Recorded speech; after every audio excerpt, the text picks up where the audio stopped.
금강 반야바람경 금강 반야바람경 7번 더 함께 있습니다. 시작. 금강 반야바람경 금강 반야바람경 금강 반야바람경 금강 반야바람경 금강 반야바람경 금강 반야바람경. 오늘은 2024년 6월 24일 월요일 울산 백양사 경전반 금강경 공부하는 날입니다. 금강경 제9분 일상무상문을 탈탈 하나의 삶으로 참겼다 이렇게 보여지게 있네요. 자, 그러면 오늘은 88일부터 끝날 때까지 한문 원문을 한번 우리 전통식으로 읽어보겠습니다. 그러면 일단 89페이지를 펴시고 오늘 우리가 제9분 다시 말해서 제9장 일상 무상문의 내용을 공부한 차례입니다. 89페이지 수고리아부터 전통식 있습니다. 시작. 수고리아 이문하오 수다오니 가시며 사대 수다오 하구와 수고리아나 사대 부양이다 세돌이시여 아이고 수다오니 명인유로대 이무소리 우리 백성양 미천법일세 시영수다원이. 자, 넘겨봅니다. 자, 892페이지. 수고리야 어이구나오 사랑이 능자신여만에 가득 사랑하구와 수고리야 아사네 우양이다 세조이시여 아이고 사랑하고 이실무왕대일세 신영사함이니라 수고리아의 구나오 사람이 능자시녀마대야여 수고리어나 사대 분야니까 세조이시여 아이고 사람은 명이 불례로 대이시고 불례 실고로 명하니라. 잠깐만 95페이지. 소리야 어이유나오와다니 능자시녀마대 가르가라 모두와 수고리엄마사네 부야니타 세조이시여 아이고 실구유범 영하라니 세조이시여 양하라니 사시녀마대 그게 살아인 중생소자니가 세조이시여 불설하던 무생상내 인종계 시제일요하라 하시나 세조이시여 아부자시여 무대하시도라니라 아모리라. 97페이지. 세조이시여 아야타시녀마대야들 아라하고라하면 세조이 즉불설수소리가 시오아라나인자로니 이소리가 실무소리 일세 이현소리가 시오아라나인이라 하시라. 처음부터 끝까지 하기 위해서 한번 읽었습니다. 다시 처음으로 돌아오십니다. 89페이지. 자, 번역을 읽습니다. 다음 시작. 수고리아 그들은 어떻게 생각합니까? 수다원이 생각합니까? 수다원이 바위를 얻은가 아닙니까? 수고리아 그들은 아니냐 세우시오. 왜냐하면 수다와 성경의 눈이 별다라고 믿습니다. 사람과 소리나 강이나 맛이나 감수나 그의 모든 것들과 다르시 아니냐. 그 이름이 수다원의 눈이 되느니라. 96조 시작. 수고리아 그들은 어떻게 생각합니까? 사람이 생각하기를 나는 사람이 가기를 얻으려고 하니까 수고리아 살렸습니다. 아니나 세우니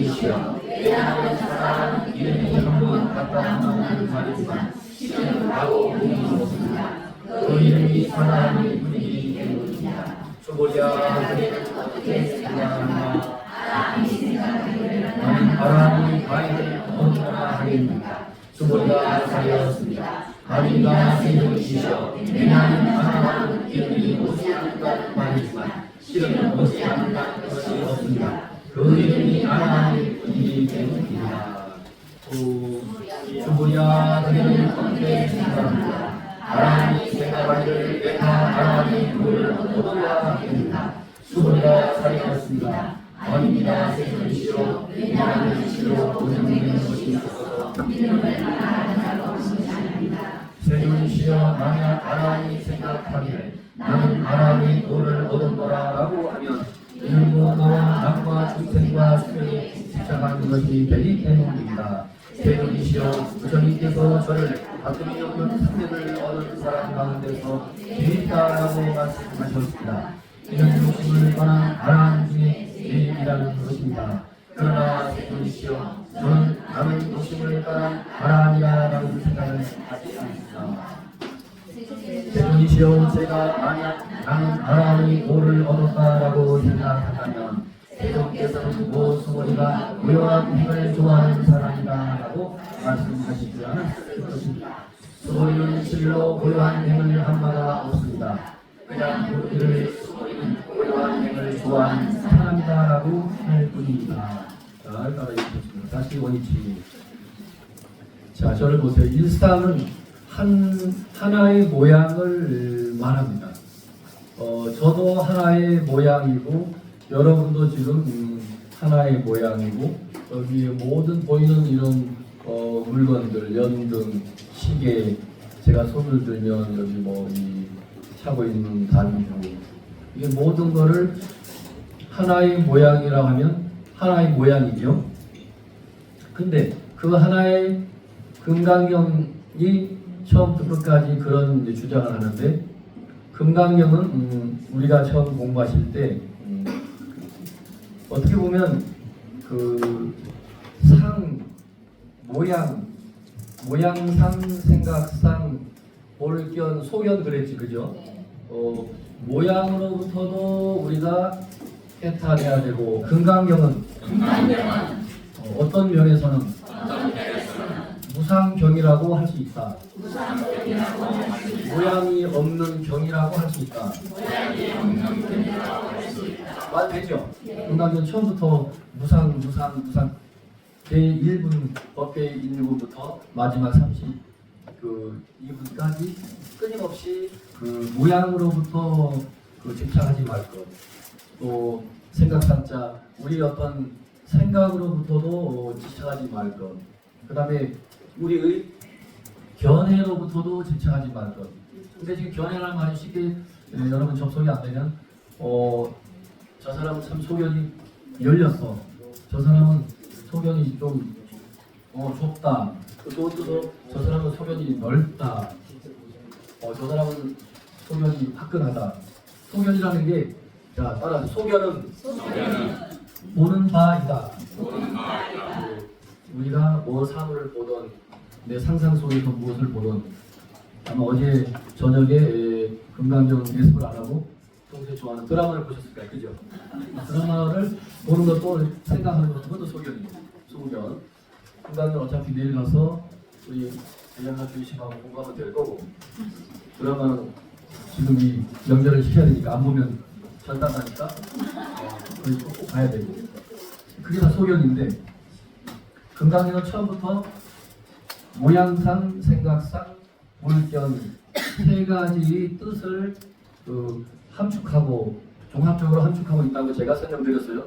이건 제 설명이 아니고 모든 금강경 전문 박사 이런 도사들이 연구를 해보니까, 부처님 인도 나라 말 빨리어의 그 원어 문자를 연구해보니까 중국에서는 단순하게 모양상자로 푸마라지 스님이 번역을 했지만 생각 상자의 뜻도 그 속에 있더라 이거죠. 저번에 설명했죠? 네. 소견, 볼견자의 그 의미도 그 속에 담겨 있더라. 근데 오늘 일상구상군인데 금강경 여기서도, 오늘 배우는 여기서도 이렇게 모양이 다 있음에도 불구하고 이 모든 모양은 본래 모양이 아니다 그러는 거예요. 자, 여기 지금 물을 여기 담았으니까 이제 이거 물병이 될 수 있는데 물을 안 담고 뭐 다른 솥을 담으면 뭐 주스병이 되는 거죠, 그죠? 그러니까 불교에서는 특히 금강경에서는 고정불변하는 것은 없다라고 본 거예요. 금강경에서만 그렇게 보는 것이 아니고 부처님이 깨달으신 깨달음의 그 핵심 내용이 자 따라하십니다. 모든 존재하는 것은 먼지 하나부터 우주 전체까지 변하지 않는 것은 하나도 없다. 이게 그 불교 교리부 시간에 삼법인 가운데 재행무상인입니다. 재행무상. 여기서 재행은 재상이라 해도 돼요. 행동할 행자인데 행동할 행자의 의미가 아니고 불교에서 재행은 재상이라고 여러분은 이해하셔도 돼요. 이해되셨죠? 재행은 모든 행동인데 왜 우리 무상하다 했나는데 그 행자의 행은 움직이는 거죠. 그 모든 움직임이. 근데 이제 모양이 거기에 포함되어 있는 거죠. 더 쉽게 말하면 모든 우리 사람이 볼 수 있는 육안으로 볼 수 있는 모든 것들은 0.0001초 차이로도 찰나찰나에 끊임없이 변하지 않고 그대로 그 모양 그대로 존재하는 것은 없다는 거죠. 제2부상. 그래서 끊임없이 그 금강경에서만 아니고 부처님이 깨달은 그 공식 자체가 모든 존재하는 것은 영원한 것이 없다. 그렇기 때문에 영원한 것이 없으니까 굳이 나라고 또 따로 내세울 만한 독립된 개체나 독립된 자아가 없다. 킹야탄의 반야신경을 읽은 이유가 거기 있는데 킹야탄이 또 발견한 거죠. 원래 산스크리트 빨리어나 하문 경전이나 260자 반야신경 속에는 없는 말인데 자기가 90평생을 공부하면서 영어로 그렇게 번역을 하고 수십 년을 영어로 우리가 반야신경 외우듯이 영어로 그 프랑스에서도 미국에서도 영어로 그냥 반야신경을 외우고 있는 거죠. 그런데 이 양반이 독립된 따로 떨어져 독립된 자아나 개체가 있을 수 없다는 거죠. 그건 다른 말로 무엇을 의미하느냐? 다 서로 연관되어 있다는 거죠. 그걸 이 킹야탄 식으로 번역하면 자 따라가십니다. 상호 공존. 서로 의지해서 공존하는 것 뿐이지 서로 의지해서 공존하는 것을 따로따로 분리해서 폐체해서 볼 것 같으면 없어요. 그 영원히 변하지 않는 것은 다 변한다는 거죠. 자, 일상무상은 제목을 이렇게 거창하게 설명하는데 이 금강경은 처음부터 끝까지 모든 모양으로부터 생각으로부터 우리의 고정 관념으로 가지고 있는 것 변하지 않는 건 없다. 그래서 그거를 이제 다 내려놓으라고 이제 강조하시고 그러면서 그 수행을 통해서 우리가 앞전에 배운 그 의법 출생문 거기서는 그 일체 따라하십니다. 일체 현상은 모든 현자와 성자는 무위법으로 차별이 있을 뿐이다. 그게 잘 이해가 안 돼서 저번에 좀 앞에 계신 분도 물어보고 하셨는데 오늘 배우는 내용 때문에 여러분이 금방 이해가 돼요. 자, 인위적인 인공으로 가공하고 꾸미고 억지로 해서가 아니고 이 진리라고 할까 어떤 이런 깨달음이라고 하는 것은 자연 그대로이긴 하죠. 근데 내가 깨달았다고 해도 불교식으로 표현하면 어지간자 현자도 있지만 현자보다 더 높은 단계의 사람을 성자라고 해요. 그러니까 어지현보다 더 높은 단계죠. 그래서 현성이라고 여기 금강 얘기를 했는데 우리 화엄경식으로 말하면 십신, 십주, 십행, 십회양, 십지, 금강, 묘각 그래가지고 화엄경이라는 경에서는 금강에서는 간단하게 깨달음이 그 단계를 4단계로 구분해야 되죠. 따라하십니다. 수다원, 사다함, 아나함, 아라함 이렇게 4단계로 구분해 놓고 마지막 최고의 경지 성자 아라한의 경지를 아라한이라고 했거든요. 근데 대승불교의 최고의 경이라는 화엄경에서는 그걸 더 세분해가지고 52개로 나눠놓은 거지. 십신, 십주, 십행, 십회양 전부 10개씩이에요. 그래서 하나의 그냥 지나가는 말로 그 신라의 원효스님은 몇지 정도 해당되나? 10지 중에 8번째 팔지보살이라 해서 그러면 1단계부터 하면 48번째 52단계에 더 올라가면 부처의 경지인데 신라의 원효대사는 48번째인 부동지라는 그 경지까지 올라가 계신다는 거예요. 팔지.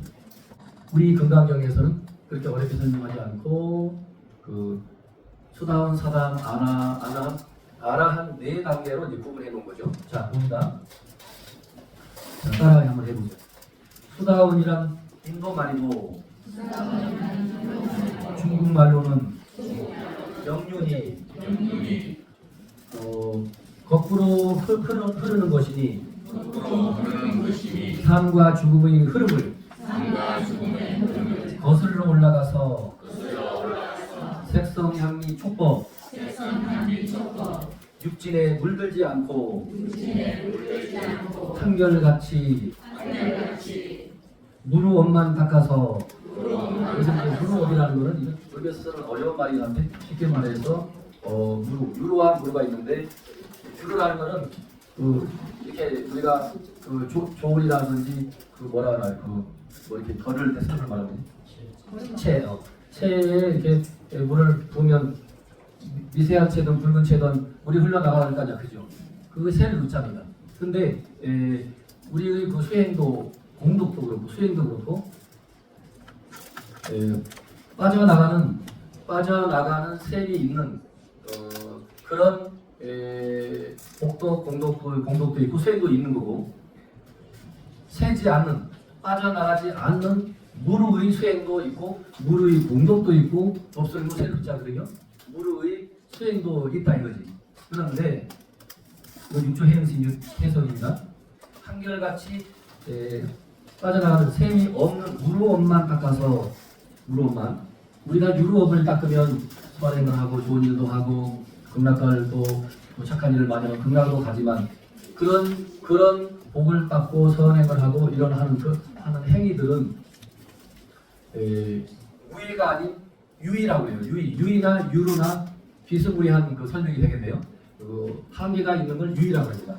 무의는 한계가 없고 조작이 없는 걸 이제 무의라 하는데 이 육조 스님 설명은 수다원은 인도 말이다.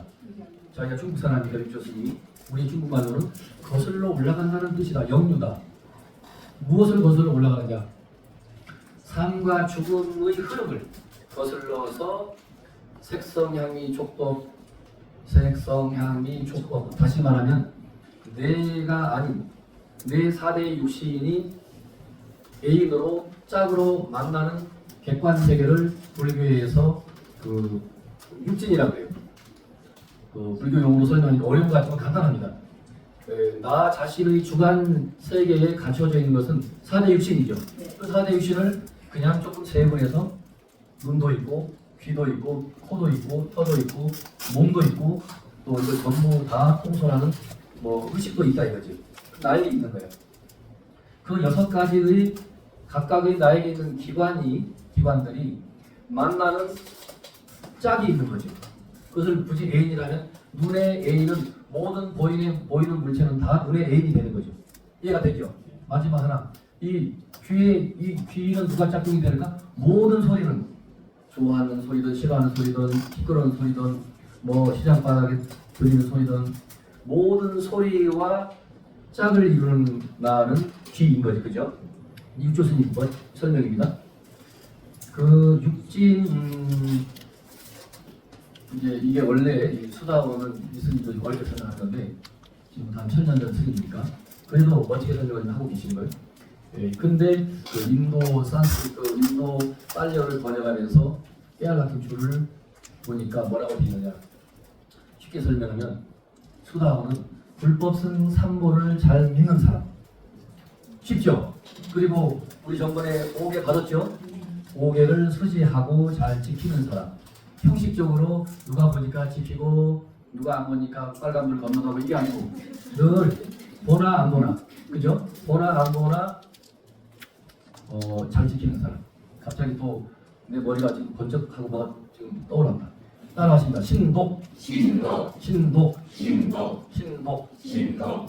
신독 정도의 수준은 돼야지 그 수다원가에 여러분 스스로가 신독의 경지에 내가 들어갔나? 부처님 제자니까 3기를 늘 하시죠. 5기를 실천하고 매일 집에서 반야심에 천식을 읽고 늘 건강에서 읽으시고 이러면 수다원이 되긴 되는데 그걸로 부족해요. 신독이 뭐냐? 공자님 말씀으로 알고 있어요. 자, 따라하세요. 삼갈심, 삼가할심, 홀로독. 어떤 사람은 어떤 분 집에 가면 좌우명이 신독 이거 많이 씁니다. 들어보셨죠?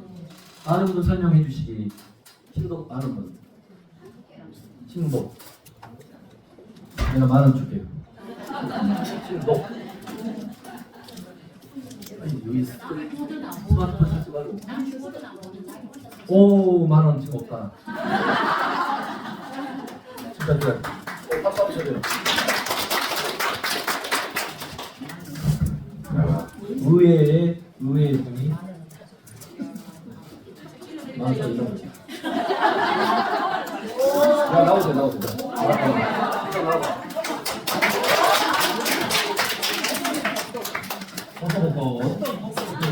하다 보면 이런 감이 있어야죠. 박수. 정확하게 하나 맞췄어요. 누가 보나 안 보나 진정한 어진 사람은 인간이 말씀하는 어진 사람은 밤이나 낮이나 누가 보나 안 보나 자기 방에 홀로 있을 때도 늘 불자 같으면 그 3기를 하고 5기를 실천하고 안 보니까 슬쩍 뭐 하고 이게 아니고 그게 신독이에요. 그 신독만 돼 신독 정도가 돼야지 이 지금 금강경 4단계 중에 첫 번째 수다원가의 경지에 들어간다 할 수 있어요. 진짜입니다. 그리고 또 경전의 번역도 있고 그런데 또 달리 말하면 수다원 우리가 부처님 6년을 사마타 그 집중을 하셨고 위파사나라에서 또 6년을 올관자 제가 내관 통관 이런 말씀 많이 했죠.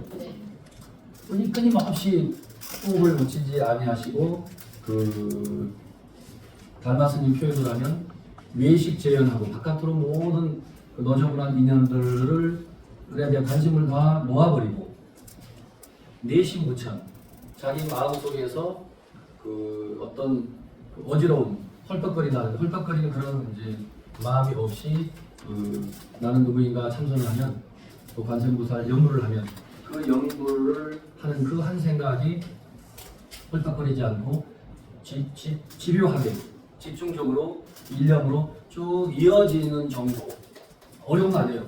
그 정도만 되면 이 수다원가라고 할 수 있다라고 풀이가 돼 있어요. 여기에 분들이 나는 전에 10년 30년 다녔는데 나는 이미 아나운가를 이러는데 이렇게 말하면 하나 없고 그러면 4단계 중에 수다원가로 나는 들어갔다 하면 신독이 기준이 될 수 있어요. 신독 그 정도. 그래서 이제 부처님이 6년을 쭉 이 사마타라는 것을 한문으로 그칠 진짜로 표현하고 위파사나라는 것은 한문으로 표현하면 올 관자로 표현해요. 그래서 그거를 지관을 해요. 들어봤죠? 또 정해라는 말도 써요. 정은 결정할 때 한문으로 정자인데 고유할 정자가 아니고 그칠 지자나 결정할 정자나 같은 뜻이에요. 그리고 지혜 해자거든 정해. 지관할 때 불관자하고 지혜 해자하고 같은 뜻이에요.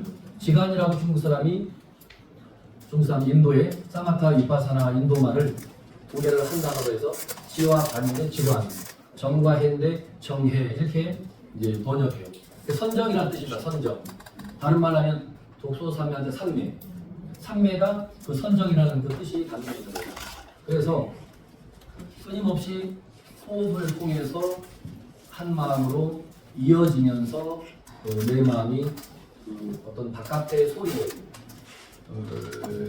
내가 끌려가지 않는 거죠. 근데 그것을 모든 경전에서는 소리만 이야기하지 않고 6가지 객관세계를 우리에게 제시해 주는 거죠.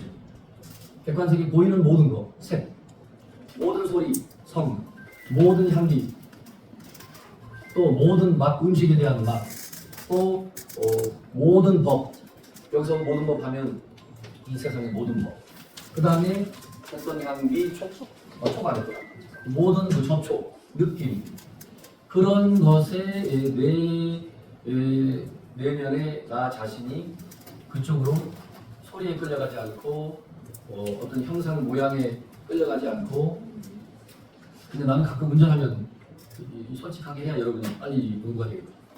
운전하다 이제 저기 횡단보도에 걸리면 지나가는 사람을 이렇게 봐요. 이쁜 여자도 지나가고 끈소리도 지나가고 할머니도 지나가고 그거 보면은 신호등이 지루하지 않아요. 오래 가도 왜 저 아저씨는 저렇게 걸을까? 왜 저 총각은 왜 팔짱으로 걸을까? 나도 수행이 안 된 거야. 수행이 돼서 그런 걸 안 봐야 되는데 그런 거를 안 보면서 자기가 그 집중하는 그 한 생각을 놓치지 않는다 할 것 같으면 수다원가에 들어간다 이렇게 설명할 수 있어요. 신독도 그런 설명이 될 수 있고 지금 설명한 바깥 경계 우리 절제반에서는 그걸 불교에서는 경계라는 말을 많이 써요. 경계 이해가 되시나요? 경계 그러니까 경계에 뭐라고 다른 말이 있을까? 한마디로 객관세계인 거지. 나가 주관이라면 내가 만나는 이 모든 건 다 객관세계인데 거기에 내가 끌려가지 아니하는 것. 그 정도 되면 이제 수다원가가 내가 들어갔다 할 수 있어요. 또 다른 말로 하면 어릴 때 들은 그 내용이 너무 좋은데 수행은 별거 없다 어느 컨셉인 거예요. 수행은 특별한 게 없습니다. 수행은 특별한 게 없다. 수행의 핵심은 뭐냐? 안입이 설신의 내 4대 육신에 갖춰져 있는 눈, 귀, 코, 혀, 몸, 나의 의식을 다른 말로 6가지를 문문자 써서 육문이라고도 그래요. 따라서 육문 또는 육근. 그래서 육근 뿌리 글자도 쓰지만 육문이라고 쓰는데 수행은 사실 특별한 게 없고 6문을 단속하는 거다 이렇게 설명해요. 따라서 수행의 핵심은 6문 단속하는 것이다. 6가지의 그 문 단속하는 거죠. 그래서 안근인데 문이거든요. 눈이라는 그 문으로 지금 이 모든 여러분이 저를 보고 있는데 이 보고 있는 이 모든 것들이 이 눈이라는 문을 통해서 들어온다 이거죠. 그런데 제가 그 눈을 감아버리면 안 보일 거 아니야, 그죠? 눈을 감아서 안 보이는 것이 아니고 자기가 그 집중을 통해서 눈을 뜨나 감나 그런 바깥 경계에 바깥 객관 세계에 내가 끌려다니지 않는 거지. 그래서 수행은 문단속하는 그 이상도 이하도 아니다. 그 멋있는 말이에요. 결국은 안입이 설신의 내 4대 육신을 어떻게 전략적으로 잘 관리하느냐 이기지요. 이 6기관이 보고 듣고 맛보고 하자는 대로 한없이 끌려가면 나는 사라지고 끊임없이 객관 세계에 우리 요즘 말로 노란하는 거죠. 노란한단 말 알죠? 내가 주인공이 되지 못하고 끊임없이 객관 세계에 노란하면서 거기에 신호애락을 느끼면서 즐겁고 또 때로는 고통도 느끼고 하는 거죠. 수행은 결국은 6문, 6근 또는 6문 단속하는 거 그 이상도 이하도 아니다. 이런 말도 있어요. 그래서 6문을 단속을 잘 우선 한다. 아까 신독 알아맞혔죠. 신독을 하거나 6문 단속을 잘 하고 불법성 3도를 잘 믿고 적어도 생활 속에서 5개를 잘 부처님이 뭐 정해준 계율이니까 지켜야지 이게 아니고 부처님 계율이 아니라 해도 일상 속에서 사람이 지켜야 될 기본 그런 우리만을 잘 지켜도 수다원가에 우리는 들어가는 거죠. 그래서 냉정히 따지면 지금 이 자리에 앉아 계신 우리 불교 경전반 여러분들은 저를 포함해서 다 수다원가는 이미 들어갔는데 본인들이 인정을 안 하는 거지. 인정하죠? 인정하면 박수 한번 쳐요. 인정하고. 자, 그래서 아까 말한 그 새거나 빠져나가는 그런 그 나쁜 업을 짓지 아니하고 착한 선업을 닦고 또 닦아서 결정코 지옥, 악의 축생 등 나쁜 세계죠. 그런 세계에 몸을 받지 않으므로 수다원과라 이름하느니라. 만약에 이 금강경에서 말하는 아까 무상경이라고 했죠? 금강경을 네. 모양이 없는 경이라 했지만 또 따라하신다. 무상법, 무상법, 무상경. 무상경, 금강경은 무상경이면서 모양이 없는 경이라 할 수도 있으면서 부처 스님 표현에 가면 역시 무상법이다 이거지. 모양이 없는 가르침을 처음부터 끝까지 제시하고 있으니까 자, 그렇게 돼 있고 자 이제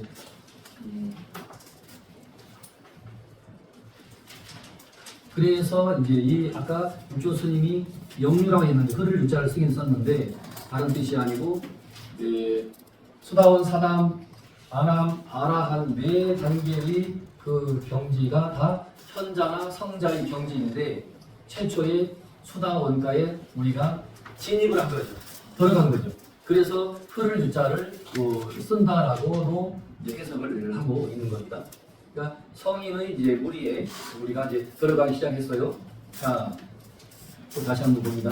89페이지. 중요하니까 다시 한번 읽어보니까 제목 그 풀이를 수고리야 시작. 수고리야 그대는 어떻게 생각하는가? 수다원 생각하기에 나는 수다원 가를 얻어노라 하겠는가? 수고리가 생각하니까 아니라 들으시다. 왜냐하면 수다원 성인이 의미에 인간하고 이름하지만 실은 어디에 들어가는 것이 아닙니다. 사물이나 소리나 향이나 마시나 방송이나 그의 무엇에도 들어가는 것이 아닙니다. 그 수다원이 지금 설명 제가 다 한 건데 이와 같이 색성, 향이, 촉법에 끌려다니지 않는 그런 수행자가 수다원인 거죠. 그리고 성자가 아라니스 최고의 성자인데 그 성자가 되기 위한 첫 번째 단계에 들어간 거죠. 그런데 그 질문이 이제 재밌는 거죠. 이 부처님께서 수보리에게 네 단계 중에 수다원이라는 첫 번째 단계의 그 경지를 제시하시면서 자 여러분이나 저나 스님 설명 들으니까 충분히 저도 수다원과의 경지에 들어갔습니다 라고 말한다면 금강경식으로 표현하면 그건 진정한 수다원과의 경지에 들어간 사람이 아니다는 거죠. 그러니까 금강경은 보면 처음부터 끝까지 끊임없이 내세우지 말라고요. 내가 수다원과의 경지에 들어갔다 하더라도 들어갔다는 걸 내세우지 아니할 때 진정으로 수다원과에 들어갔다 이렇게 표현해요. 금강경은 사다함도 그렇고 아나함도 그렇고 아라함도 그렇고 설명만 조금 다를 뿐이지 모든 네 단계의 경지에 들어간 모든 수행자들이 최종적으로 아라함도 마찬가지 소보리아 아라함이 내 아라함과를 성취한 사람이 내가 아라함과를 성취했습니까? 라고 할 때 소보리는 부처님의 그 의도를 너무 잘 감파하고 알기 때문에 아닙니다. 세존이시여 아라한이 아라함과를 얻었다고 이루었다고 말할 것 같으면 그 사람은 진정한 아라한이 아닙니다. 진정한 아라한은 자기가 아라한을 성취했어도 아라한이라는 걸 내세우지도 않는다는 거죠. 이게 이제 이어집니다. 한 장만 해보세요. 쭉 넘기시고 설명을 보시고 두 번째도 이제 그 프리막을 읽어봅니다. 시작. 수보리아 그리는 어떻게 생각하는가? 사람이 생각하기를 나는 사람과의 과일을 얻어노라 하겠는가? 수보리가 다녔습니다. 아닙니다. 세존이시여. 왜냐하면 사람은 이름이 탐만 갔다 온다. 그 이름이 사담을 뿐이기 때문에 이거 설명을 끝냅니다. 이 사담이라는 그 인도말은 한문으로 번역하면 한 번 갔다 온다는 일왕래의 뜻이 포함되어 있어요. 일왕래. 어디를 한 번 갔다 오든 천상세계를 한 번 갔다 오든 또 다른 인간 세계를 한 번 갔다 오든 한 번은 유래하는 과정 속에 한 번은 갔다가 다시 인간으로 또 태어나서 또 다시 수행을 해서 이제 아나함으로 이제 더 높은 단계로 올라가겠죠. 근데 이 사다함이라는 그 인도말 자체가 자 따라하세요. 사다함은 일왕래 한번 다녀온다는 뜻이 있다. 한번 다녀온다는 뜻이 있다. 그런 뜻이 이제 있으면서 역시 부처님의 이 금강경에 가르치고 똑같은 논리 구조입니다. 사다함이야 수불이야 사다함과를 과일하는 것은 여기서 과일하는 것은 결과이기 때문에 그냥 쉬운 말로 두 번째 깨달음의 경지인 사다함의 경지를 얻었느냐. 그래서 사다함이 예 제가 얻었습니다라고 말하는 사다함이 있다면 그 사람은 사다함과를 얻은 사람이 아니라는 거죠. 그러니까 금강경은 처음부터 끝까지 끊임없이 내세우는 순간 예수님의 가르침을 통해요. 왼손이 하는 일 이게 같은 뜻이에요. 조금만 모양만 다르지. 어떻게 하든지 간에 나를 내세우는 순간 그것은 다 그 한계가 있는 유의라고 해요. 유를 하기도 하고 아까 뭐 체에 물이 흘러내린다 했는데 유의나 유나 그 다함이 있는 거지. 끝이 있는 거라는 거지.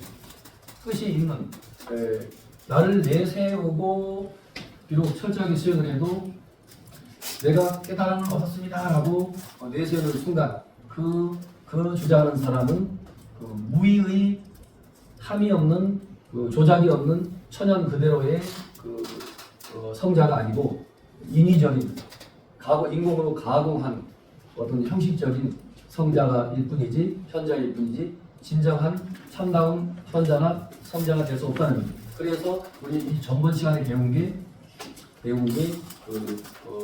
모든 현자와 모든 성자들은 유루가 아닌 무루로 유의가 아닌 어려운 말은 무의로 근데 그 무의법을 닦는다. 절에 가면 어려운 말이긴 한데 수없이 스님들의 설법 속에서 유튜브를 들어봐도 많이 나오는 용어입니다. 무의법을 닦자.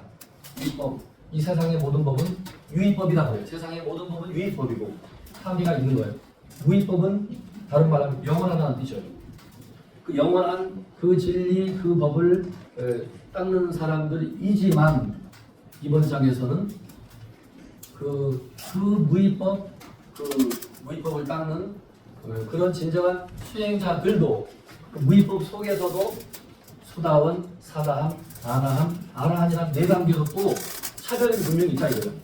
당연히 있겠죠. 1단계 깨달은 사람하고 마지막 아라한 되는 사람하고 분명히 차별이 있는 거지. 다름이 있을까요? 높낮이가 크죠. 그래서 앞에서 의법 출생불에서 일체 현성은 무의법으로 차별이 있다. 수다원과 사다함과 아라함과 아라함이 각각 다 차별이 있죠.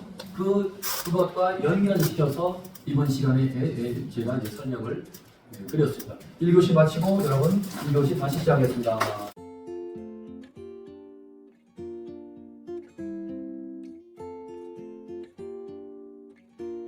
앞에 우리 정전반의 이름 알죠? 이름 김양희 우리 법무님이 질문한 것처럼 불교를 어떻게 좀 체계 있게 공부하고 싶다 이렇게 물어보셨잖아요.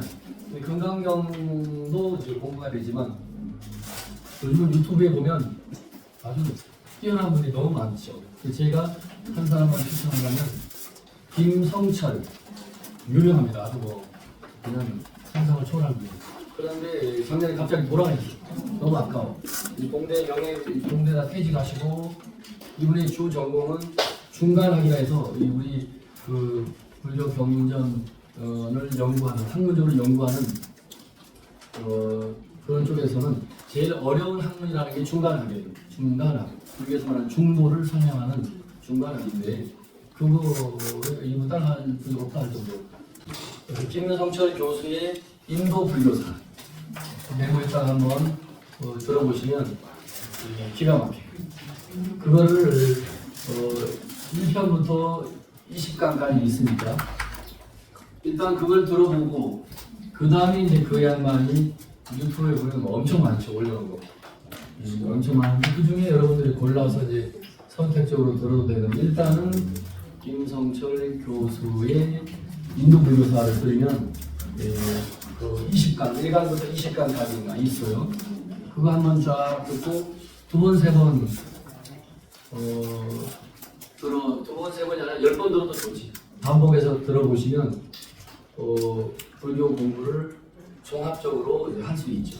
모르고 참고하시고 우리는 지금 불교 전체 8만 대장경 속에서도 한국 불교나 중국 불교나 일본 불교 전체를 다 통틀어서 제일 요즘 말로 인기 있는 불교 경전이 금강경이에요. 그러니까 역사적으로 요 근래에 석박사들 논문 쓰는 거 빼고 지금부터 1000년 전에도 이 금강경에 대해서 각자 뛰어난 사람들이 금강경에 대한 해설서를 쓴 사람들, 요즘 말로 대학 논문처럼 쓴 사람들이 800명이 넘었다니까. 그 중국 당나라 시절에 이미 800명이야. 다른 경전에 대해서는 요즘 말로 입을 안 대는데 이 금강경만 잡으면 너도 나도 할 거 없이 나도 전부 나도 하면서 다 입을 대고 설명서를 썼다 이거죠. 그 정도로 이제 금강경이 인기짱. 그리고 또 이제 전반적으로 이해하셔도 이렇게 한번 내가 설명을 드렸는지 몰라도 이 불교가 크게는 그냥 제목만 여러분이 알아도 오늘 공부 많이 하신 겁니다. 부처님이 살아생전 35세에 소위 말해서 그 성도를 하시고 부처가 되시고 부처가 됐다 하니까 뭐 신이 되거나 그런 게 아닙니다. 부처님도 우리와 똑같이 하루에 한 끼를 드셨고 그분은 특별히 하루에 한 끼를 드셨어요. 금강경에 등장하는 1250명의 그 모든 제자들은 달리 말하면 다 아라한가를 성취한 제자라고 일단 봐야 돼요. 수다원과가 중요한 게 아니고 다 아라한가를 성취한데 어떻게 보면 한바탕 연극을 하는 식으로 소벌이라는 뛰어난 제자를 내세워서 소벌이라는 제자가 일명 부처님의 무상, 무주, 무념 그걸 잘 이해하는 여기서 빌공자 텅 비었다는 공이라는 말은 금강경에 단 한 글자도 안 나와요. 그게 이제 금강경의 특색이에요. 반야신경에는 없을 무자, 빌공자가 한 20개 이상씩 나오거든요. 색즉시공, 공즉시세, 무안이기, 무색성향미, 무지영무도, 무고진멸도. 어떻게 보면 반야신경 공부는 한참 불교 공부를 많이 하고 해야 될 정도로 깊이가 있는 부처님 설법인 거죠. 왜냐하면 불교의 핵심이 고진멸도 사성제인데 12연기인데 반야신경에는 다 없다고 해요. 다 없음. 그럼 뭐야? 고진멸도를 의지하고 팔정도를 의지해서 우리가 수행을 해야 되는데 반야신경에가 없다고 하니까 여러분들 처음 입문한 분 같으면 크게 혼선이 오는 거죠. 뭐지? 이렇게 되죠. 근데 금강경에서는 그 정도는 아니고 초기 대승불교의 초기에 만들어진 경전이라는 거고 부처님이 35세에 깨닫고 80에 돌아가셨고 결단하셨다는데 그 45년을 포함해서 사후에 적어도 50년 좀 길게 잡아서 100년까지는 부처님이 살아 계신과 거의 큰 변화 없이 그 부처님의 가르침이 온전하게 전해졌다고 보는 거예요. 온전하게. 전해지고 어떻게 보면 이제 지금도 남방불교가 그렇지만 출가한 수행자 중심의 불교였던 거죠. 그래 하다가 이제 출가 수행자니까 그걸 상좌라고 하는데 상자부 그래요. 상자부. 다른 뜻이 아니고 장로라는 뜻이에요. 윗상자에 자리자자이기 때문에 높은 자리에 앉아있는 분인데 장로, 교회 장로처럼 우리 불교 용어인데 그 장로 사립을 수고리 하시는 장로급들의 높은 분들의 이제 수행 불교인 거죠. 그래서 100년쯤 지나고 나서 불교에 또 믿는 수많은 사람들이 부처님이 원래 말씀은 다 누구나 깨닫고 다 부처님 가르치는 사생제를 깊이 내관하고 사유하고 통찰하고 할 정도를 정전까지 늘 사유하고 내관하고 통찰하고 불관하고 그게 윗바사나입니다. 끊임없이 이제 그거를 해왔는데 너무 수행자 중심으로 흘러가니까 여러분 같은 제가 불자들이나 또 좀 진보적인 스님들이 같은 파리 안으로 들어온다고 안으로 들어가야 되는데 진보적인 스님들은 그 장로 스님들에게 반격을 하는 거죠.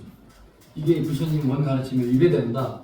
다 깨달으면 누구나 부처이고 알아하는 건데 왜 제가 불자나 일부 사람들은 스님들을 외워만 하라 하고 뭐 불법성 상거리고 오개를 받고 세속생활 하니까 그렇게 하겠지만 너무 이렇게 수직적으로 하는 거예요. 그래서 다시 부처님의 가르침을 재해석하면서 대승불교가 이제 일어나는 거예요. 여러분이 듣고 알고 있는 대승불교. 그래서 그 이름은 거창해요. 한국모함입니다. 쉽게 말하면 많은 사람을 함께 동참해서 그 한국모함에 태워서 저쪽 깨달음의 세계로 데리고 가겠다는 거죠. 그리고 장로불교, 상자부불교는 출가 수행자의 특수층, 요즘 말로 특권층 마냥 특수층, 특권층인 그 출가 수행자들만의 깨달음이 전유물로 되어 있는 거죠. 그래서 이제 이 대승불교를 일으킨 사람들이 그 상자부불교를 테러하다를 하는데 그 상자부 테러하다라는 그 불교를 비하하고 냈다 깔보는 용어를 하나 만들었는데 그게 소승인 거예요. 그래서 지금 소승이라는 말을 쓰면 안 돼요. 깔보는 거죠. 야, 너네는 그 자전거밖에 안 돼. 너만 타고 피안으로 간다고. 아이고 참 부처님 공부를 해도 어떻게 왜 부처님 경을 보는데 그 정도밖에 못 볼까? 불교는 대자재인데 일체 중생을 다 깨달은 세계로 이끌어가야 되는데 문제 너네들 있어. 이렇게 해서 요즘 말로 낙인 찍기. 그래서 소승이라고 낙인을 찍은 거예요. 그래서 지금 오늘날 동남아시아 쪽에 그거를 소승이라고 표현하는 그분들 굉장히 화나죠. 그리고 또 자기들 입장에서는 우리야말로 오리지널이다. 부처님 당시부터 전해 내려오는 자 따라서 근본불교, 원시불교, 초기불교, 초기불교 경전, 근본불교 경전, 원시불교 경전. 그 경전에 오로지 근거해서 수행하는 그 불교 국가가 동남아시아 일명 남방불교예요. 근데 이 중국, 한국, 티베트, 베트남을 포함, 일본을 포함한 이 동북아시아 북방불교로 이 부처님 사후에 100년 후에 전해지면서 이제 이런 금강경부터 해서 이게 한 권이 한 600부. 아까 비스무리한데 600권에 달하는 어마어마한 이런 이제 대승경전들이 또 만들어지고 그 다음에 이제 막 법화경, 열반경, 화엄경, 원각경, 능엄경 다양한 경전들이 많이 이제 만들어져요. 그래서 지금도 어떻게 보면 충격이지. 동남아시아 남방불교에서는 화엄경을 몰라요. 열반경을 몰라요. 법화경 몰라요. 그래서 심지어는 김성철 교수도 이렇게 설명하지만 통합적으로 설명을 잘해주는데 대승불교 경전은 지나치게 표현한다면 소설이다. 그리고 스님 그렇게 무엄한 말을 할 수 있어요? 그러면 스님 분명해서 쫓겨날 텐데 어쩔 수 없는 거지. 이게 대승경전이 냉정하게 학자들이 연구해 보니까 부처님 친히 하신 설법이 아닌 거예요. 그 사후에 뛰어난 제2의 석가모니를 할 수 있는 용수보살 같은 마명존자, 뛰어난 부처님 사후에 계속 맥을 이으면서 뛰어난 존자들, 달라이라마 존자 마냥 뛰어난 보성들이 나타나면서 부처님의 가르침, 따라서 사성제, 연기, 육바라민, 삼법인, 팔정보 그런 가르침에다가 온갖 소설책 마냥 온갖 풍성하게 더 살을 붙이고 뼈를 붙여가지고 대승경전이 탄생해서 오늘날은 이렇게 모든 학자들이 결론을 이제 짓는 거죠. 처음에는 지금부터 일제시대까지만 해도 일본이 그런 운동을 저희 많이 했다는데 진짜 연구해 보니까 대승불교는 부처님의 설법이 아니야. 그래서 따라하십니다. 대승 비불설.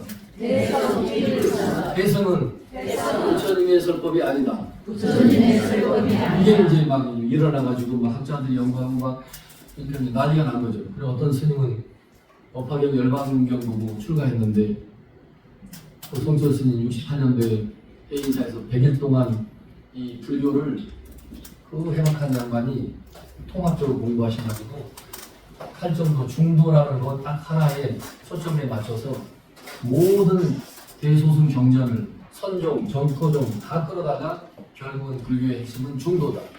공이고 영이고 중도다는 그 어렵다는 그 설명으로 해서 100일 동안 100일 법문을 했다는 거죠. 그 100일 법문을 듣고 지금 대장님 내년에 돌아가셨는데 정명이라고 뭐 어떻게 보면 성철 스님 이후 세대에서 어떻게 보면 숨은 도인처럼 뛰어난 스님으로 우리가 존중했던 요즘 말로 레전드 전설적인 그 인물이 정명 스님인데 제주도 사람인데 이 스님이 공암새 고신처럼 계시다가 몇 년 전에 돌아가셨거든요. 근데 이분도 충격을 먹고 자기는 열반경 법화경을 보고 출가했는데 이 부처님 말씀이 아니라고요? 다른 말, 이 소설입니까? 그럼 나 중도를 안 할 거야. 그냥 진리를 위해서 출가한 사람이니까 다른 건 볼 게 없는 거지. 그래서 성철 스님한테 백년하고 회사 쳐들어가서 A를 표하고 아니 스님 대승 비불설이 있던데 그래서 그 법화경, 열반경, 화엄경 부처님 말씀이 아니면 이거 어떻게 되는 겁니까? 그러니까 성철 스님이 설명하기를 그 법화경, 화엄경, 열반경, 옥락경에 부처님의 그 핵심 가르침 중도, 팔정도, 영기, 사성제, 삼법인, 십연 그런 것들이 그 속에서 잘 핵심으로 정리되어 있다면 넓은 의미에서 부처님 말씀이라고 해도 무방하다. 하나도 부처님 가르침을 파괴한 게 없는데 부처님의 가르침을 더 풍부하게 한 것이 대승 경전이라는 거죠. 그래서 그 양반이 속퇴를 안 하고 일생을 중으로 또 일생을 선사로서 참선하는 선사로서 이제 수행을 하셨거든요. 이 불교는 크게는 이제 근본 불교라고 해서 이 대승 경전이 아닌 부처님 그 사후에 바로 처음에 이 부처님 말씀을 결집한 것을 제1차 결집이라고 해요. 또 2차 결집. 그 다음에 여러분이 역사 시간에 배운 인도를 최초로 통일한 아쇼카 대왕에 의해서 우리가 지금 알고 있는 믿고 있는 석가모니가 역사적인 실존 인물로 밝혀진 거예요.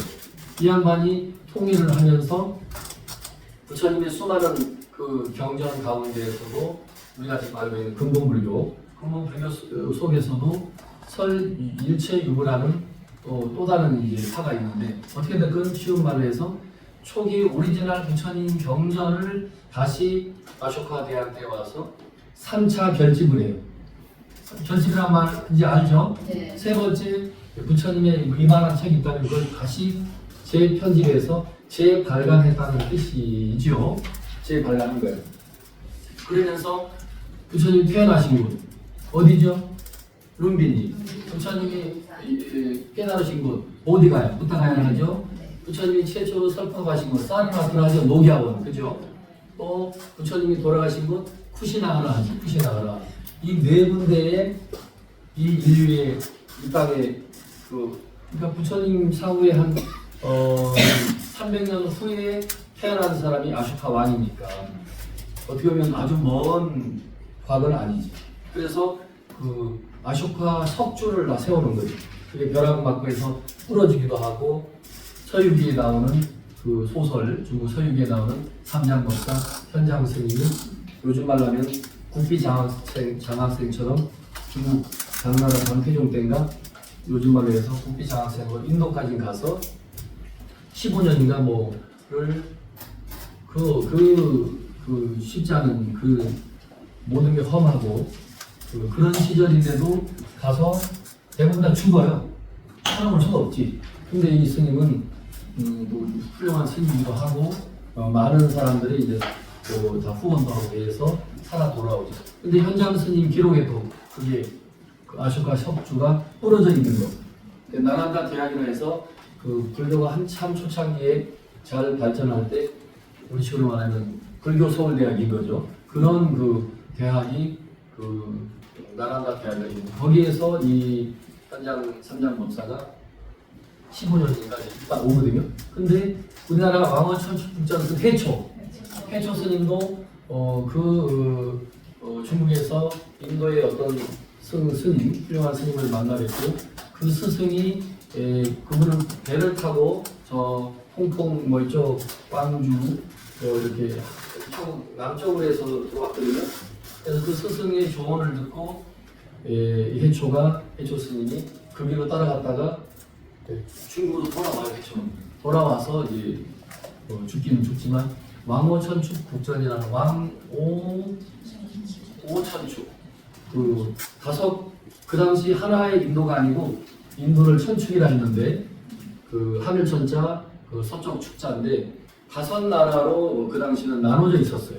그래서 오천축 5개 나라 인도를 돌아보고 즉석에서 뭐 어떤 거는 1페이지, 어떤 거는 글 A4용지로 반장도 안 되는 거 쓰고 그래서 그게 이제 그나마 남아있던 게 그 조선 말쯤에 중국 도항 섣불이 땅 굴을 파고 불상도 다 묻어버리고 불교가 이제 억압받는 시절을 있었죠.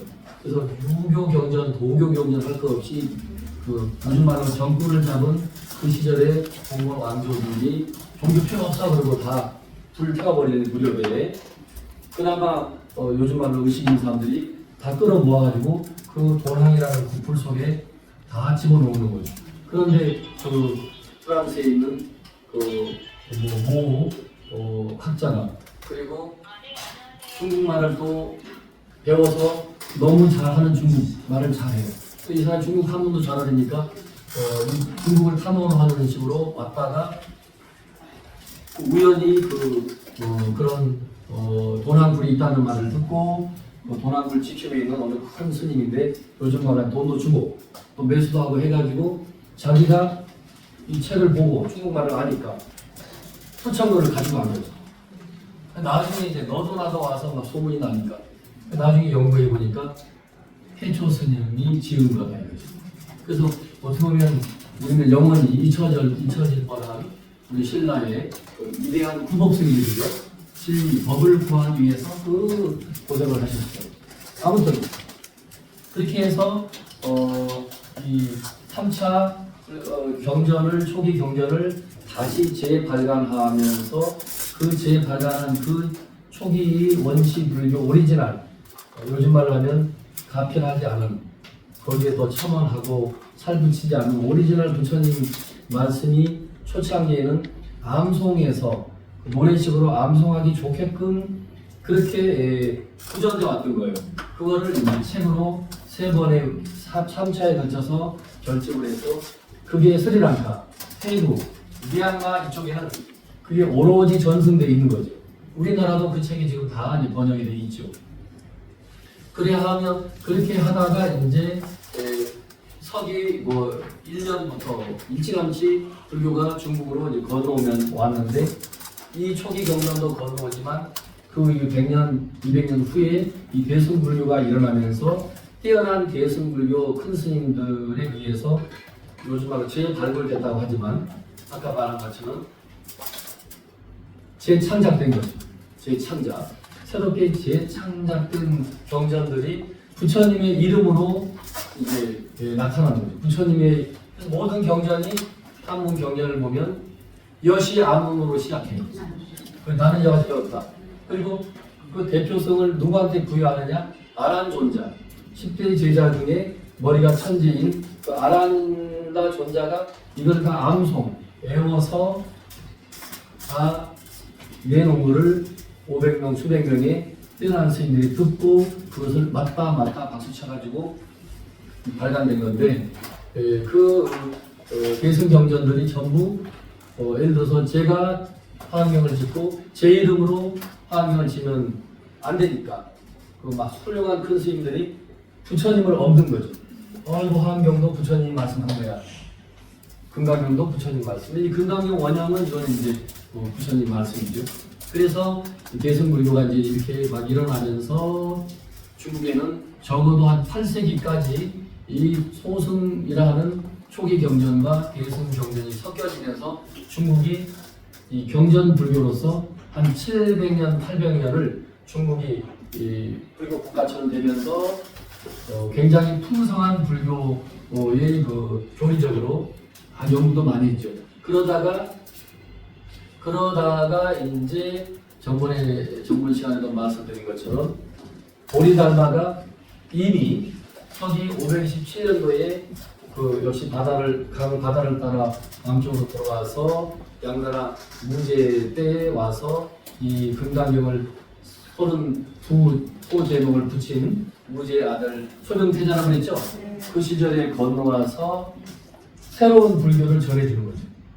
그 금강경 읽고 법화경 읽고 뭐 초기 경전이라고 니까라고 그러는데 수많은 한문을 말하는 아함경 들어봤을 거예요. 아함경, 증일아함경, 자비라함경,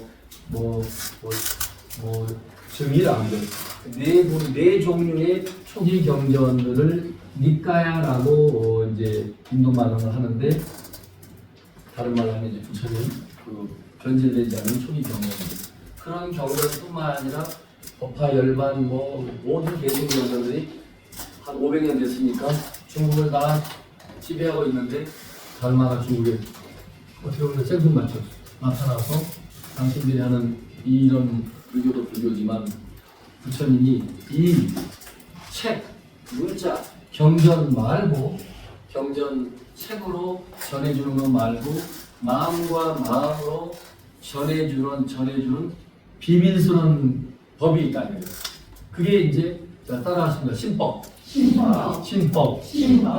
신법은 책으로 말로 안 되는 거다 이거지.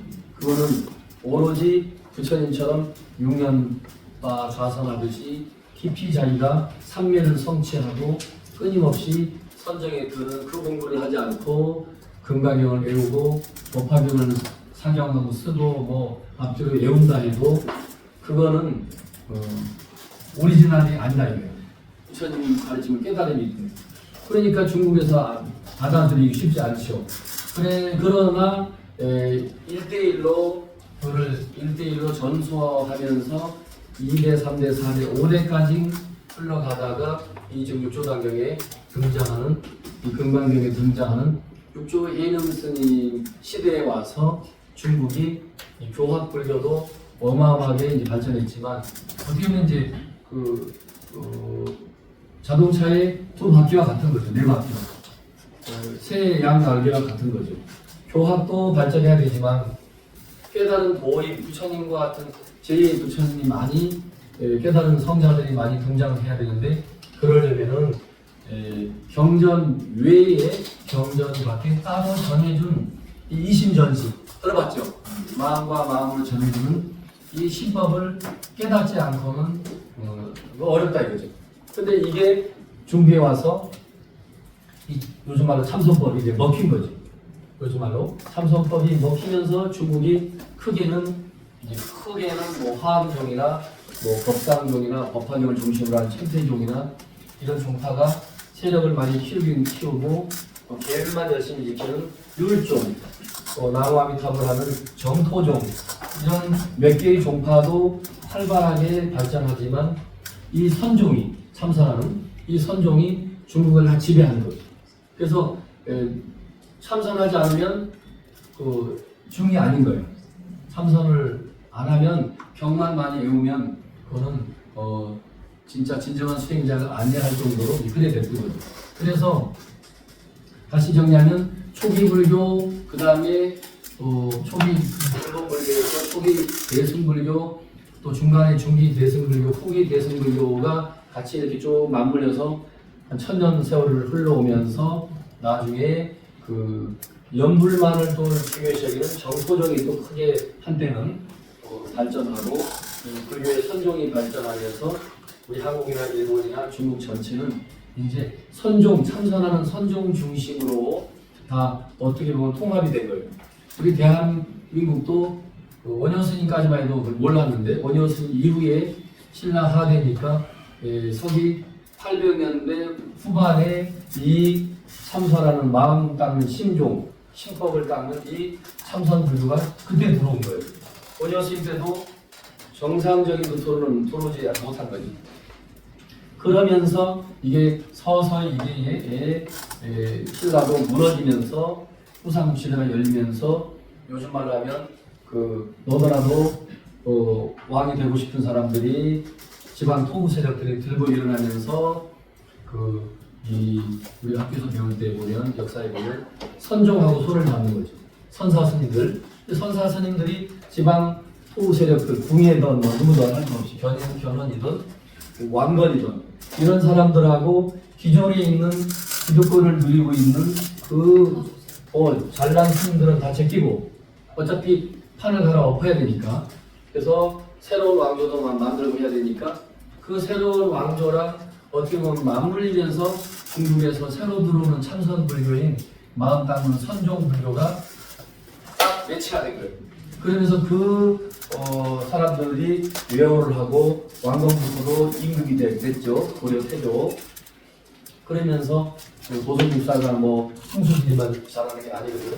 그런 선종 불교가 왕권과 이제 결탁을 하면서 고려시대에는 국교가 불교라 해도 과언이 아니죠. 신라는 통일신랑 말할 것도 없고 그래 하면서 이게 크게는 이제 이렇게 개성불교이면서도 선종이 21세기 지금까지 흘러오면서 우리 대한불교 조계종은 종원 종법을 만들면서도 대한불교 조계종의 대학교 같은 교재가 끼면 제1교재는 금강경이다라고 못을 박아놓은 거예요. 아니 법으로 명문한 거예요. 우리 대한불교 조계종은 금강경을 핵심 교재로 한다. 그 외에 경전을 보는 것은 자유다. 다만 우리 조계종은 금강경을 의지해서 수행하는 불교인 거지. 종파인 거지. 천태종은 무슨 경전이죠? 천태종. 갑자기 덥냐? 올려놨구나. 법화경. 그렇죠. 천태종은 법화경. 천태종은 법화경으로 이제 근본 경전을 하죠. 그런데 우리 한국 불교가 대표라면 조계종인데 조계종은 금강경을 근본 지침, 수행 지침서로 삼고 그 다음에 중국 한국으로 내려오는 달마로부터 내려오는 마음 닦는 신법, 참선법이죠. 그 참선법과 관련되어 있는 역대 도인 스님들의 가르침, 그거를 전등록이라고 해요. 전등록. 한번 따라해보세요. 전등록. 어부 진리 등불을 전한다 해서 전할 전자, 등불 등자, 전등록 그래요. 그래서 금강경을 수행 지침으로 삼고 전등록도 부교재처럼 그렇게 돼 있어요. 그래서 지금 불교 전반이 그러니까 초기 불교, 그다음에 이제 대승불교 시초, 대승 이제 중기, 이제 그다음에 대승 말기, 그다음에 이제 정토종, 선종, 크게는 천태종도 중국에서는 어마무시합니다. 법화경을 중심으로 일찌감치 서기 300~400년대 출신이 천재 지휘선사인데 그분이 이 인도에서 들어오는 모든 경전 한마디로 천재예요. 천재. 모든 경전을 딱 보더니 그거를 딱 분류를 하는 거예요. 분류. 자 따라하세요. 장통변원. 부처님의 모든 가르침을 이거는 비밀스러운 가르침이네 그러면 감출장자 장교라 그러고 또 이건 통합적인 가르침이라면 통교라 그러고 이거는 좀 특별히 따로 어떤 의미를 부여해서 가르침을 또 주신 것은 별교라 그래요. 별교. 그 다음에 장통변원. 나머지는 원교라 그래요. 화엄경 같은 경우는 원교입니다. 티끌부터 우주 전체가 다 부처님은 아닌 게 없다라고 가르침을 주는 화엄경은 일명 원교라 그래요. 그래서 이 천태의 지휘선사가 얼마나 공부를 했는지 그렇게 이제 불교 경전을 보면서 분류해놓고 또 어떤 경전을 보면 속된 표현으로 그냥 1시간 만에 깨달음을 이룰 수도 있는 거예요. 그걸 돈교라고 해요. 돈교. 따라서 돈교. 또 사마아승지를 다른 말로 하면 수억 년을 죽고 태어나고 수억 년을 유래하면서 수행을 해서 최종적으로 깨달음을 성취하게 되는데 점진적으로 깨우치는 깨닫는 가르침이라 해서 점교라고 해요. 따라서 점교. 점점 점차적으로. 부처님의 경전도 하나의 경전 속에도 점교 점차적으로 깨닫는 가르침이 있는가 하면 그냥 일시에 한순간에 깨치는 그런 가르침도 있는데 한순간 깨닫는 그런 가르침을 호련히 갑자기란 뜻인 돈교라고 해요. 돈교. 이렇게 해서 이제 불교가 한 3,000년 동안 이제 내려온 거죠. 그러나 이것은 다시 또 불쪽으로 나누면 테라와다 불교, 이제 상자부 불교, 또는 장로 불교. 요즘은 그것도 빨리 우리 머릿속에 잘 입력이 안 되니까 근본 불교, 원시 불교, 초기 불교라고 이렇게 갖다 말을 갖다 붙이는 거죠. 그 다음에 대승 불교가 있고, 그 다음에 아까 말한 삼선하는 그냥 선불교, 그죠? 선불교가 있고, 또 하나 빠졌다. 티벳 불교가 꼭 들어가야 돼요. 티벳 불교. 그래서 티벳 불교는 금강승이라고 해요. 따라서 금강승. 그래서 티벳 불교는 좀 특이하답니다. 중국 영향도 안 받고, 인도 불교가 계속 이렇게 발전하면서 아까 원시 불교 경전부터 해서 그 이후에 인도에서 대승 불교가 일어났으니까 그 근본 불교부터 대승 불교의 모든 경전들이 티벳으로 다 흘러 들어가요.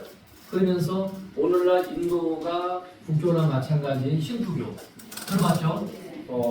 브라만을 믿는 그 힌두교의 영향도 나중에 불교도 영향을 입죠. 이 세상에 영향을 안 받는 건 없어요. 우리 불교도 다른 종교에 영향을 주고 다른 종교도 우리 불교에 영향을 입을 수밖에 없죠. 부처님 사후에 3,500년 몇백 년 흐르면서 불교가 인도라는 나라에서 점점 축소되고 또 여러분 잘 아시는 그 알라시님은 뭐지? 모슬림, 모하메트, 마호메트가죠. 그 알라시님은 그 종교를 가지고 그 중동에서 인도를 지배하잖아요. 지배해서 불교를 다 파괴한다고. 모든 불상을 다 파괴하고. 그러면서 자연스럽게 불교가 인도가 발생했는데도 불구하고 인도에서는 지금 오늘날 거의 찾아볼 수는 없어요. 역사 속에 하나의 유물로서 불교가 남아있고 동북아시아나 남반불교나 북반불교의 많은 그 스님들이 인도에 건너가서 부처님을 이렇게 받드는 마음으로 제2, 제3의 석탑을 세우고 절을 세우고 활동을 해서 인도가 좀 불교가 좀 있는 것처럼 보이지만 인도 전 국민들은 그 10억 인구라는 불교 믿는 인구가 몇백만도 안 되는 거죠. 그것도 아이러니요. 이 인류 역사의 위대한 종교인데 그 발생 및 탄생지 인도에서는 크게 이제 힘을 못 쓰고 있는 거죠. 그 옆에 나라로 간 거죠. 티벳 불교는 중국 불교의 일체 영향을 그 한문 불전 경전의 영향을 안 받고 인도로부터 들어오는 초기 불교와 대승 불교, 그 다음에 우리도 모르는 그 힌두교와 비빔밥이 돼서 서로 영향을 입으면서 새롭게 만들어진 새로운 불교. 그거를 이제 어떻게 보면 밀교라고 해요. 밀교. 근데 이렇게도 이해하면 좋겠네요. 모든 부처님 가르침을 말로, 글로, 손짓, 발짓으로 해서 설명해 줄 수 있는 모든 불교는 따라하시면 현교. 그리고 말로, 손짓, 발짓으로, 글로 어떻게 해도 표현할 수 없다라고 해서 비밀스럽게 1대1로 스승과 제자 간에 전수하는 그 가르침을 따라하십니다. 밀교. 크게는 어떻게 보면 밀교와 현교는 나타나는 현자들이요. 그러니까 현교와 밀교로 나눌 수도 있어요. 그래서 어떤 사람은 불교에 참선하는 선정 불교를 밀교에 넣기도 해요. 선종은 밀교 아닌데 아니지. 그런데 이게 마음을 깨달아야 되고 그 마음을 깨치면 스승으로부터 인정을 받아야 되는 게 1대1이야. 1대1. 1대1로 그 깨달음을 관청에서 딱 도장을 찍어서 인간적 허가증을 받듯이 먼저 깨친 선지식 깨달은 사람에게 인간을 받아야 되잖아. 그래서 우리 뭐 선문답 한다고 하잖아요. 뭐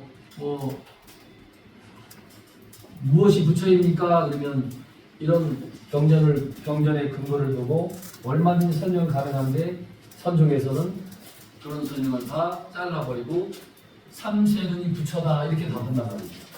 이게 밀교예요, 밀교. 도저히 우리 언어 문자로는 우리 흔한 말 자다가 뭉쳤다 이런 말 하죠. 선문답을 하면 무슨 말이야? 알쏭달쏭하네 이런 거죠. 동쪽 산이 무엇이 부처입니까? 동쪽 산이 우리로 걸어간다 이렇게 답을 해요. 그걸 따라하세요. 동산, 수상행, 동쪽 산이 수상 물 위로 걸어간다는 거. 아니 부처가 뭐냐 물으면 동산이 물 위로 걸어간다? 아니 산이 어떻게 걸어요? 그죠? 이게 이제 어떻게 보면 밀교적인 게 있다 이거죠. 그리고 모든 아까 곁에 바라 생각해 보리사바 뭐 이런 거 모든 심해자고 다라니 모든 우리가 외우는 진원이라고 하는 그 인도 말인데 인도 사람은 자기 나라 말이니까 다 자기 나라 말로 번역이 될 거 아니야, 그죠? 근데 우리나라나 티벳이나 중국으로 들어오면서 일정 부분 부처님 나라의 그 말씀들을 그 어떤 주문 형식으로 반야신경만 해도 마지막에 곁에 바라 생각해 보리수바 이거죠. 마지막 마무리하는 결론으로 마무리하는 그런 주문들을 아까 우리 번역 다 했죠. 간내 번역이 되죠. 네. 그런데 번역을 안 하는 거죠. 하지 말자. 그래서 번역을 하지 아니하고 그것을 그대로 암송해라. 그러면 부처님의 어떤 신비한 그 어떤 그 이적이 일어나고 부처님의 어떤 큰 가피를 입는다라고 하면서 어떻게 보면 종교적이죠. 그런 그 주문을 외우고 오만이 반명을 한다든지 그걸 통해서 어떤 깨달음의 세계로 들어가고자 하는 그런 그 가르침을 다 밀교라고 해요. 밀교. 이해됐죠? 네. 밀교와 이제 현교로 이제 나눠집니다. 오늘 이제 뜻을 냅니다만 오늘 금강경 이 내용 자체가 그 서다원에서 그 아라한까지 가는 내용인데 어느 스님은 음식을 가리고 계율을 잘 지키는 것을 내세운다는 것 자체가 금강경 정신에 위배되는 거죠. 금강경에서는 자기가 고기를 안 먹을 뿐 계율을 잘 지킬 뿐이지 그거를 잘 지킨다고 우리한테 나타나서 그거를 강조할 필요는 전혀 없는 거죠. 새벽 3시에 일어나든 2시에 일어나든 자기가 일반적으로 해야 될 기도 수행을 할 뿐인데 그거를 강조한다는 것 자체가 금강경에서 끊임없이 내려놓으라고 하는 자기를 내세우는 상이 있다는 거죠. 그 여기 설명 읽어보셨나요? 그 이때 자, 마지막 98쪽 저 아래 하단에 자기야 성당 풍부하기 있죠? 네. 그 위에 물을 깨달음으로 조금만 보이니 특별한 것이 아니다. 깨달았다고 하는 상승감을 있으면 깨달은 것이 아니다. 서산전할 시에도 상식을 오는 사람이다. 자기야 성당 풍부하 어세이가 상성 간발이 소나무 푸르른 곳에 기바람이 심하게 몰아치니 고기들은 한국에 살고 있고 아니 물량하다 이런 속에 있잖아요. 무비스님이 소개한 의도가 있어요. 보라고 하는 것이 특별한 게 아니라 이거지. 그냥 간밤에 소나무가 연못에 비치는 소나무니까 여기가 연못이 있다면 그 연못이 아래에 있고 약간 언덕 위에 소나무가 있는데 그 소나무가 멀리 푸르는 소나무가 연못에 비쳐 있는 거죠. 근데 비바람이 막 심하게 이제 몰아치고 있는 거죠. 평범한 거죠. 보라는 게 그런 거죠. 근데 그 연못에 고기들이 한 모퉁이에 모여 있는 거죠. 그죠? 그런데 뒷산에 마침 하지 까치가 울듯이 까 하고 3번 울더라 이거. 3번 울던 5번 울던 그건 이제 3번이 아니고 의미가 있는 건 아니에요. 그러니까 일상적인 그대로가 금강경 정신을 보면 거의 그거지. 비바람 불고 또 비바람 몰아치고 고기들은 한쪽 모퉁이에 이렇게 있고 일상의 하기 3번 울던 5번 울던 이런 일상의 이 모습 이전호가 도인 거지 도가 따로 있는 게 아니다는 그런 의도를 가지고 이걸 소개한 거지. 이해됐죠? 자, 여러분 수고했습니다.